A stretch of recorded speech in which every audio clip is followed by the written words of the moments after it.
chargers, various ways of charging things. In Los Angeles, we generally get a lot of sunshine, so we'll be looking at some solar charging options.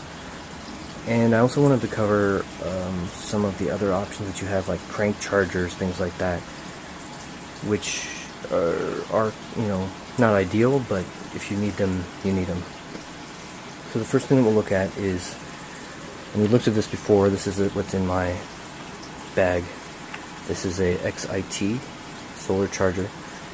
It's been sitting in in our bag. I haven't touched it all, and it still has 100% charge on it, which is pretty amazing.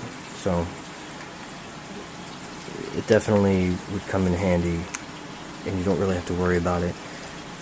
I've tested it out with my phone, and it does an okay job, but because it is a lithium-ion polymer battery, it's passable. So if it's a dire emergency and you need to charge something, it's perfect.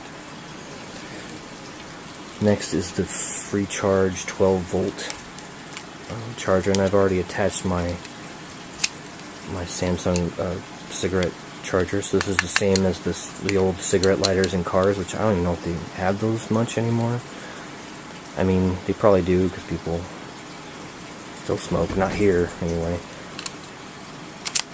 But this just charges just as you'd imagine, so you're just basically running your charge through, and you just crank it until you get charged up.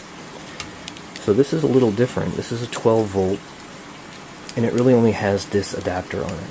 So it's kind of one-sided, not one-sided, but like a one-trick pony in a way. It's a little outdated maybe, so it's still an option if you want to use it. And then the other one, this is a little bit more useful. Yeah, there's that. This is the K-Tor pocket socket. So this literally has somewhere you can plug a regular plug into, and you just crank and crank until you can't crank anymore.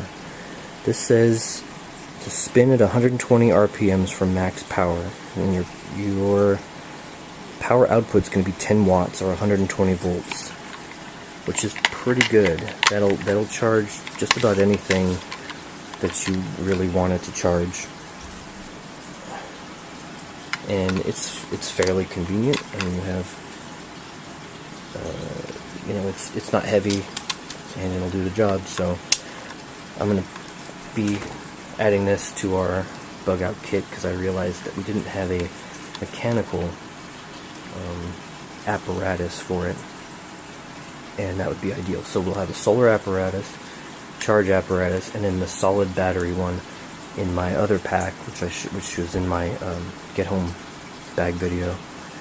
So any of those will work. The other options are also going to be just your regular rechargeable batteries, which you don't really need any video on. Everyone knows what that is. And sometimes you can get a pack.